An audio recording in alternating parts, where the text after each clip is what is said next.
নেপালে হরপা বানে ৯৫ মৃতদেহ উদ্ধার, ২৯ দেশের ৫ শতাধিক পর্যটক নিখোঁজ।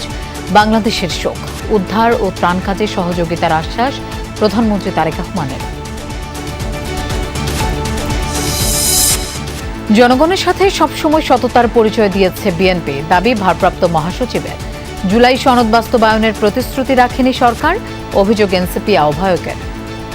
ফ্যাসিবাদী আমলের থেকেও খারাপ আইন তারা তৈরি করার চেষ্টা করছে, তাদেরকে অবশ্যই গণ আন্দোলনের মুখে পড়তে হবে। রাষ্ট্রপতি জিয়া এবং বেগম খালেদা জিয়াকেও চক্রান্ত করে তাকে হত্যা করা হয়েছে।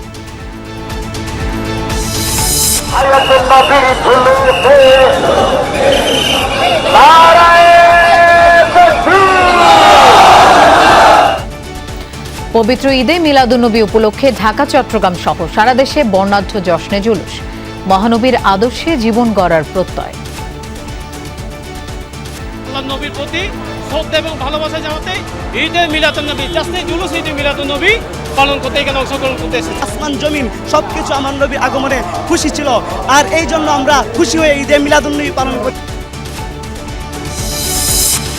রংপুরের ঘটনায় কয়েকটি সংগঠনের প্রতিবাদ মানববন্ধন, যৌক্তিক সময়ে গ্রেফতার হয়েছে আসামিরা, বললেন স্বরাষ্ট্রমন্ত্রী।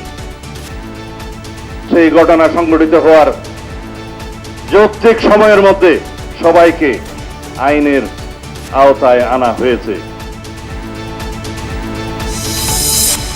রেলের ডিজির বিরুদ্ধে সীমাহীন দুর্নীতির অভিযোগ, পদ্মা সেতু রেল সংযোগ প্রকল্পে ১৩,০০০ কোটি টাকার অনিয়ম, নিরীক্ষক দলের দক্ষতা নিয়ে এই প্রশ্ন অভিযুক্তের।